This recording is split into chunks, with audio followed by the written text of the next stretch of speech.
In August, I visited the town of Senftenberg, a couple hours outside of Berlin. It has this really picturesque town square, and on the day that I visited, that square had been transformed for a summer festival. That's Emma Talkoff. They're one of the producers on our show, and this summer they reported from Germany. There were these long picnic tables where people were drinking big glass mugs of beer. There was a bouncy castle set up for kids. There was someone grilling bratwurst. And at one end, there was a temporary stage where politicians were greeting everyone and giving speeches. Guten Nachmittag, Senftenberg. It was this really lovely afternoon scene, almost a storybook setting. But if you listen to what was actually being said in these speeches, they painted a very different picture. According to these local politicians, Germany is on the brink of collapse.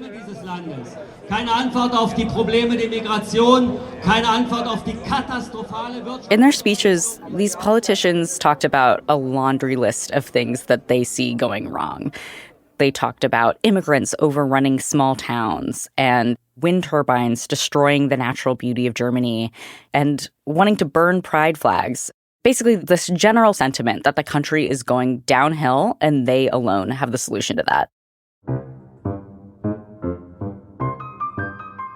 This was a political rally for the Alternative for Deutschland, or the AfD, which is Germany's far-right populist party. They're often compared to the MAGA movement here in the United States. Here's Hans-Christoph Berndt. He's the AfD leader in the Brandenburg State Parliament, which is where this town is. Sie halten das nicht mehr auf. Wenn es für Deutschland noch eine Rettung geben kann, dann heißt He says, they can't stop us anymore.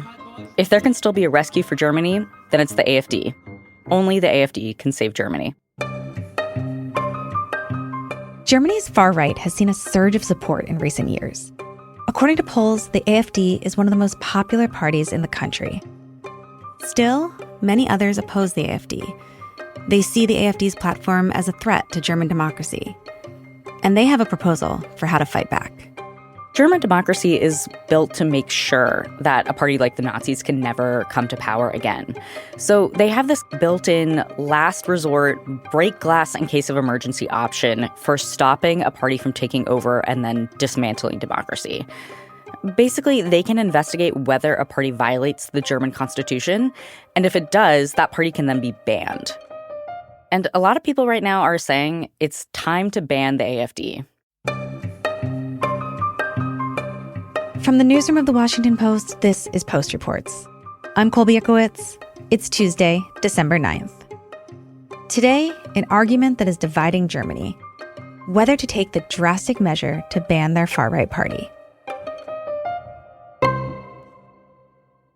Emma, hi. It is so exciting to have you on this side of the microphone. Yeah, exciting to be here. Hi, Colby. You know, Emma, I've covered politics here at the Post for a long time. I've covered American democracy. It's hard for me to wrap my head around this idea that a country could ban a political party. Yeah, Colby, I was really intrigued when I first learned that Germany has this option to ban political parties. I worked a lot on this story with Aaron Wiener, who's the Berlin bureau chief for The Washington Post. It's a really interesting philosophical debate because it's unlike one that I think we would have in America. Aaron explained to me that part of this is because of different ways that America and Germany think about protecting democracy and free speech. In the United States, political parties, political speech, it's all protected. Here in Germany, it's a little different, and you're not allowed to make pro-Nazi or anti-Semitic statements. These things are against the law here in a way that they wouldn't be in the United States. And likewise, you can't have a political party that's advocating for the subversion of the core principles of the Constitution. So, Emma, I want to learn more about kind of the principles of the AfD, like who they are, what they stand for. Is there a belief that they are subverting the core principles of the Constitution? Yeah, that's the big question. The AfD came onto the scene around 2013, and at that time, what they were advocating for was mainly German pride and independence from the rest of Europe. But since then, they've only moved further and further to the right. So they've made things like anti-immigration, anti-Muslim, anti-LGBTQ stances bigger and bigger parts of their platform. Immigration specifically is at the heart of this question about whether the AfD could be banned. Basically, if they advocate for deporting or pushing out German citizens just because they or their parents are immigrants or because they're not white or not Christian, that would violate Germany's constitution. I wanted to talk to an expert to understand more about this. My name is Marie Bröckling, and I'm an investigative reporter based in Berlin, and I mostly report about the AfD. I asked her about some of the things that I saw at that AfD event and whether they fit into this question of constitutionality. When I went to that event in Senftenberg that I was mentioning to you, they had these tents that said Zeit for Remigration. Yeah, it's their favorite word. Zeit for Remigration that I saw, that means time for remigration. If you go to their rallies, it's always remigration, remigration, remigration. I think a few years ago, many Germans, if you would have asked them, what is remigration? Everybody would have been like, what does it even mean? I only know immigration.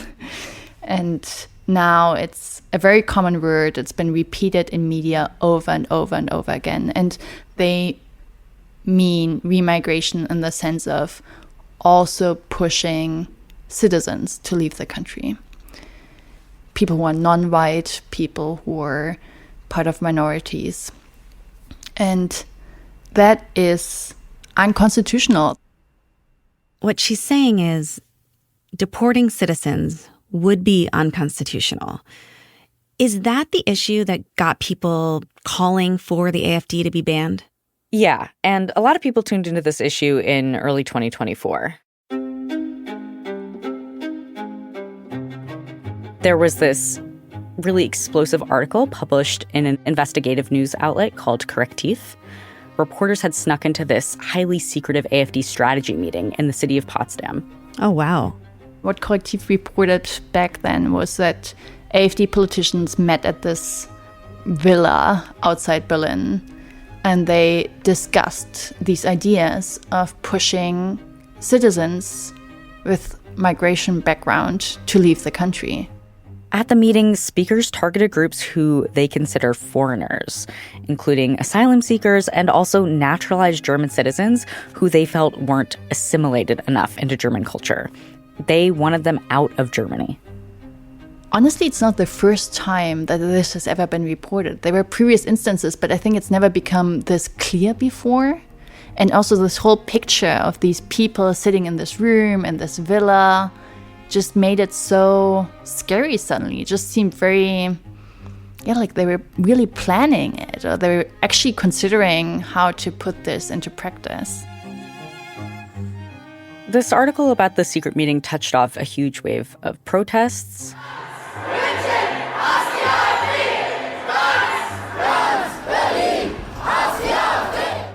And there was a swell of support for banning the AfD.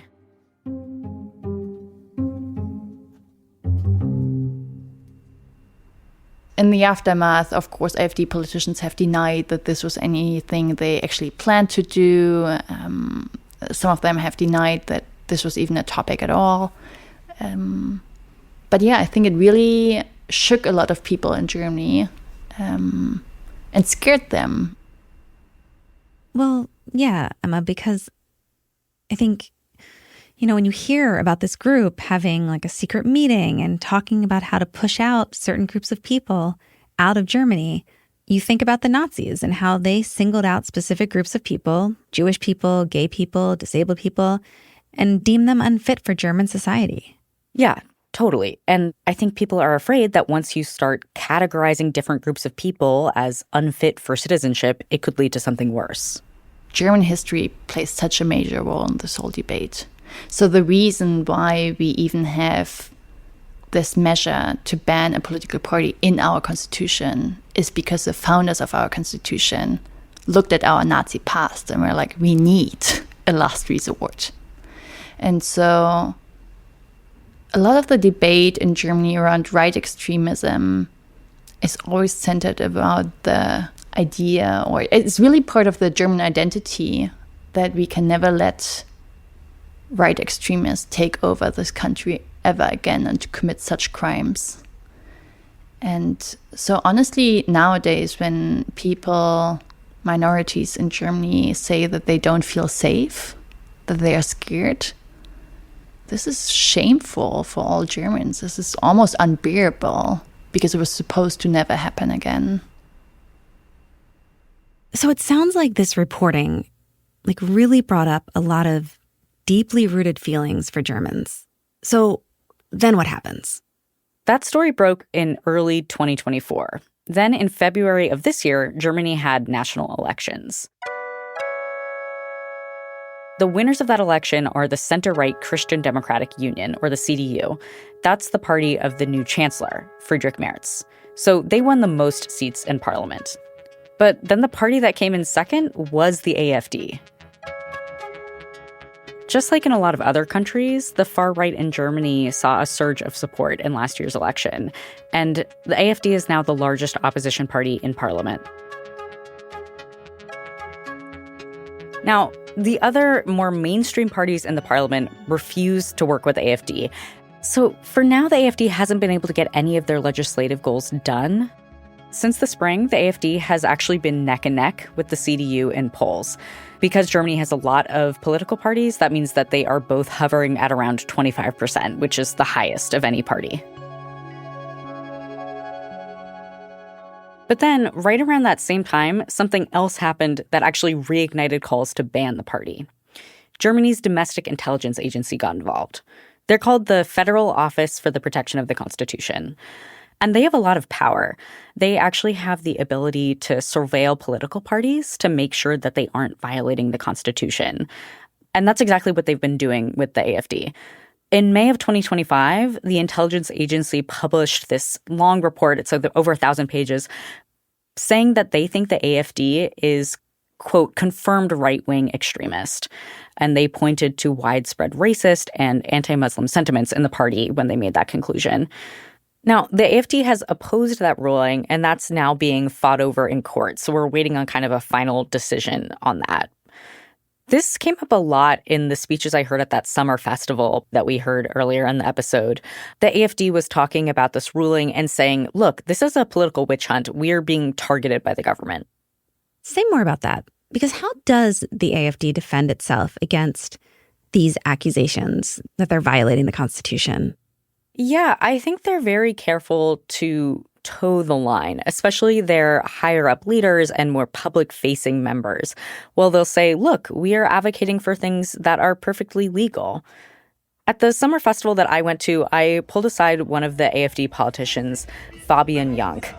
I will have my speech in a few minutes, so I will take the speech and then I will come to you. Is it okay? Yeah, Yes? I'll be here. Thank you. Okay. He's 29 years old. He's a member of the state parliament there in Brandenburg. I wanted to get his response to that preliminary ruling that his party is right-wing extremist. We think they are only labeling the AfD as extremistic because they want to make it harder for us to get political power. What will happen if the party does eventually get banned? Yeah, if the party gets banned, democracy in Germany has finished. He was saying, look, a lot of people voted for us. If you ban this party, then you're ignoring those people's votes. You're silencing them. 25% of the people are voting us, and if you are cutting the AfD, these people have no voice in the parliament and in the democratic process, and that's a big problem for democracy, and not the AfD is existing. One thing I'll note here, so when the Federal Office for the Protection of the Constitution made this ruling saying that the AfD is confirmed right-wing extremist, people like Vice President J.D. Vance and Secretary of State Marco Rubio actually both chimed in to say that they thought it was anti-democratic. So that was a moment that you could see these resonances and this growing alliance actually between the AfD. Yeah. So is the U.S. policy then, or at least some of our highest leaders, supportive of the AfD, or at least, I guess in this case, not supportive of banning the AfD? Yeah, they are. And that support has actually only grown since I was in Germany this summer. There's been some interesting reporting in the Post lately that there was an AfD supporter in Germany who's now seeking asylum in the United States because she says she's being persecuted for her beliefs. And there's also been reporting that there are some high-level Trump strategists who are now working with the AfD to help them in their strategy. And in fact, later this week, AfD politicians are scheduled to meet with House Republicans here in D.C. So there are definitely these growing ties. Because there are so many similarities. I mean, as you have been talking and we've been listening to the people that you interviewed, so much of what the AfD is saying sounds like the rhetoric of the MAGA movement. Yeah, Colby, there are a lot of similarities in the rhetoric. And in fact, in recent days, we've seen the Trump administration using language that directly echoes some of this rhetoric from the AfD. So, for example, in recent weeks, in talking about updates to the United States asylum policy, Trump wrote on Truth Social, quote, only reverse migration can fully cure this situation. And we also saw the Department of Homeland Security tweeting, quote, remigration now. So we're seeing actually some of the same language being used by these two parties. And I think that's really important context for this conversation. So let's say a decision is made to ban the AfD. What does it look like for that process to actually get underway? Who would have to, I guess, start it? Yeah, so it's a little bit complicated. Basically, one of the branches of the government would have to ask Germany's Supreme Court to open a case looking at whether the AfD poses a viable threat to the German constitution. Basically, the other parties would have to sort of come together and say, we want this process to begin. They wouldn't decide, we think this party should be banned, but they would ask the court to look into it. One way this can happen is for members of Germany's parliament, which is called the Bundestag, to vote on it. But there is massive disagreement in the Bundestag right now about whether this is the right move. Aaron Wiener, the Berlin bureau chief, and I sat down with some Bundestag members to talk about this. Aaron talked with Günter Krings, who's a lawmaker from the governing party, the center-right CDU. Aaron asked him what he thinks about voting for the AfD case to go to Germany's high court. It's all theoretical questions right now. I don't think we are at that point yet. Maybe we'll never be at that point. But again, I wouldn't rule out that we might have to consider such a step. If the Bundestag, if it somehow came to a vote in the Bundestag, tomorrow, would you vote for it? Tomorrow, no, because I don't think that we have the material and the evidence yet. So it would be premature right now. The bar for the court to actually ban a party is really high, which is a good thing, right? It's so the option isn't abused by parties just banning each other for political reasons. Many on the center-right, like Krings, also think that there are better ways to combat the AfD. They hope to win back some of the voters who have swung further to the right, the people who vote for the AfD now. They have this hope that they can just defeat the party through politics, win elections, have policies that are popular enough that people don't need to go to the far right and they will move back to the center right. But there are a lot of lawmakers in more left-leaning parties who feel differently. They say it's absolutely not the time to hesitate. Aaron Wiener with the Washington Post. Hi, I'm Emma Talkoff. Nice to meet you. It's not a bad view here. No, that's true. Small, but... Aaron and I met with Ralf Stegner, a longtime Bundestag member from the center-left Social Democratic Party. People in this camp say, look, the Nazis rose to power through official democratic channels. They were elected, and then they destroyed democracy. So we lost democracy once. We cannot be unserious about anything that could only come close to some of this could happen again. Stegner also said something that really stuck with me. He says he often thinks about what would happen if the AfD did come to power, and then down the line, he had to sit down and explain to his own grandchildren why he didn't do more to stop them when he could. That's why he wants to start this process, as complicated and messy as it may be. It's a difficult thing to do. Far less than the secure bet if you start a procedure like that. But nothing you can run away from, and definitely nothing where you could, later on, if things go wrong, could argue I didn't know what my responsibility was.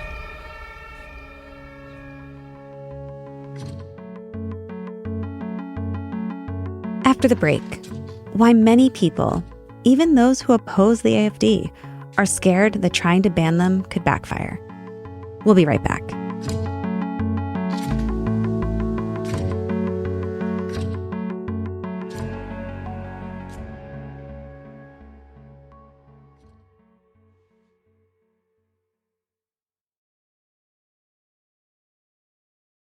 So, Emma, we've established that the AfD is more popular than ever. in Germany right now, but it still sounds like the majority of people don't support them. So how do voters just in general feel about potentially banning the AfD? Yeah, that was something I also really wanted to understand. So Aaron Wiener and I met up in Charlottenburg, which is this really lovely neighborhood in the west part of Berlin. We wanted to know more about what average Germans, or like at least the Berliners out on a weekday afternoon, think about the idea of a ban. Wir sind Journalisten aus Amerika von der Washington Post und wir machen einen Artikel über... So we approached a few people who are out having coffee or picking up groceries. Ich halte von einem Parteienverbot in der Demokratie überhaupt nichts. You're hearing 77-year-old Gudrun Rothberg, and she says, I'm completely against banning political parties in a democracy because it doesn't change anything except that they disappear underground and become completely uncontrollable. I think we should listen more closely to where the real problems lie, why people vote for these parties. It was interesting because basically everyone we talked to that day said more or less the same thing. We talked to a half dozen people and they all said, like, look, I'm not a fan of the AfD. In fact, I really don't support them, but I don't think that they should be banned either. I think it's also interesting that this is a similar argument to the one that we heard from the AfD politician Fabian Jank, but coming from a totally different perspective. It sounds like people are kind of suspicious or at least wary that this is an effective way to combat this party. But since this is in the German constitution, has it ever been tried before?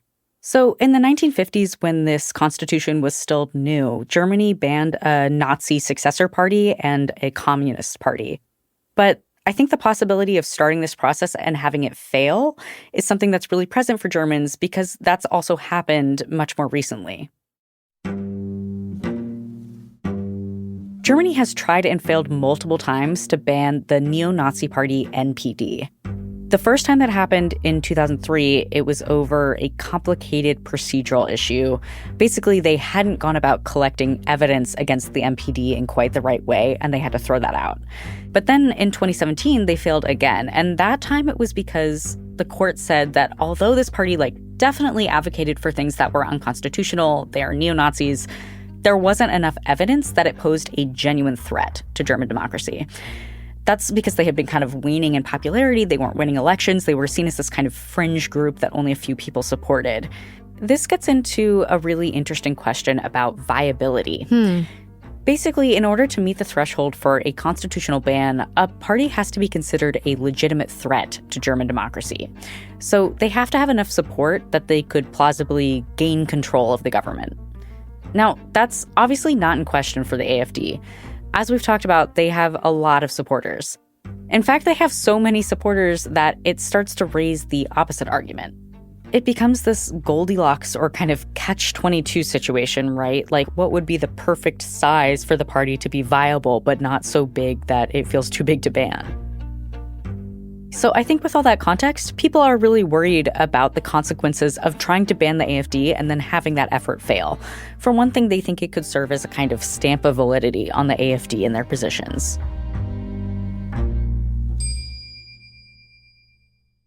I think what's also interesting, though, is that there are a lot of concerns that people have about what would happen if there was a successful ban.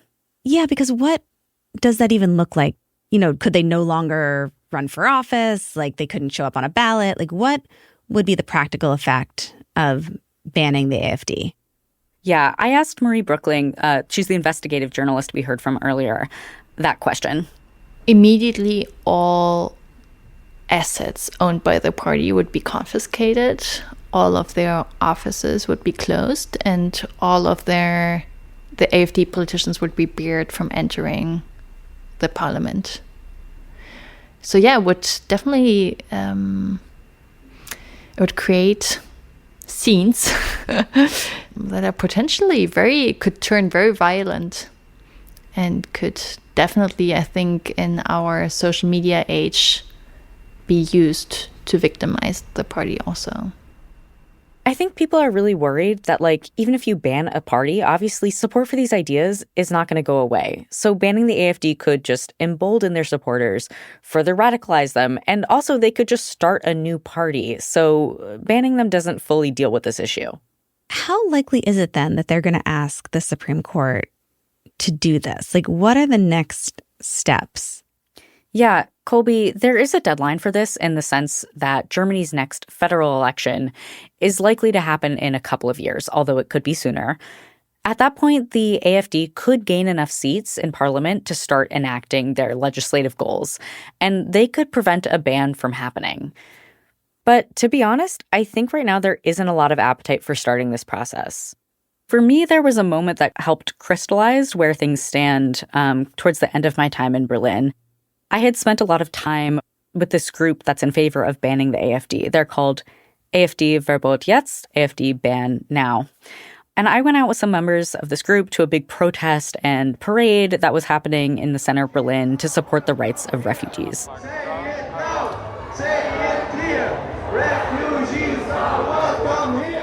So this is an event that would be completely opposed to the goals of the AfD.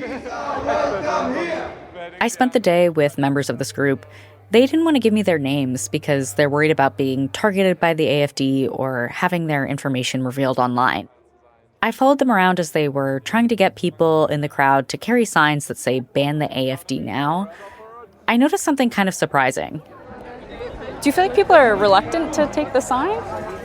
I mean, a little bit, maybe. I mean, there's, even within the left, there's dissent about whether banning the party is the right move or not. So I guess that might be a reason, but also just carrying a sign around is a hassle. So yeah, I guess a bit of both maybe. I think there's just fear about what happens if the ban doesn't go through, if we try banning them and it isn't successful, or if the ban is successful, but then there's a lot of voters who lost the party that they would like to vote for, essentially. So I think there's fear of civil war, unrest, stuff like that. So I think that's an issue even among people who are very against the AfD just out of fear. But to these activists, all the downsides of trying to ban the AfD are far outweighed by the idea of just letting them gain more power. Here's another person I spoke to at the march. Yeah, to me it all doesn't make sense.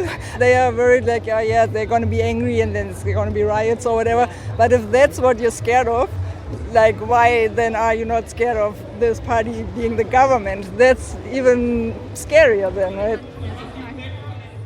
So Emma, after all of the reporting that you've done on this story, what are you left with? What is your takeaway?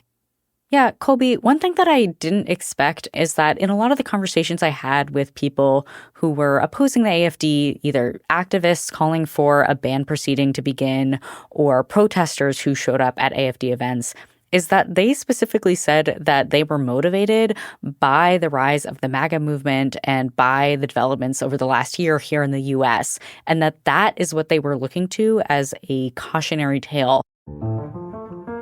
I think as Americans, it's surprising, maybe even a little humbling, to hear Germans say that they are looking to us as an example of what can happen if a far-right movement is left unchecked.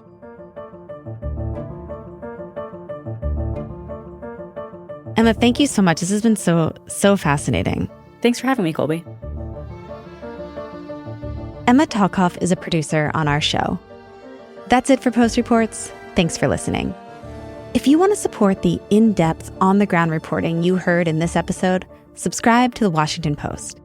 For a limited time, you can access The Washington Post for just 99 cents. That's unlimited access to all of the Post for only 99 cents every 4 weeks. That's a great deal for the first year. After that, it'll cost $12 every 4 weeks, and you can cancel anytime. Go to WashingtonPost.com/subscribe and grab it before it's gone. That's WashingtonPost.com/subscribe. Today's episode was produced by Emma Talkoff, who reported this story with Aaron Weiner. It was edited by Ariel Plotnick and mixed by Sean Carter. Thanks to David Herzenhorn. I'm Colby Ekowitz. We'll be back tomorrow with more stories from The Washington Post.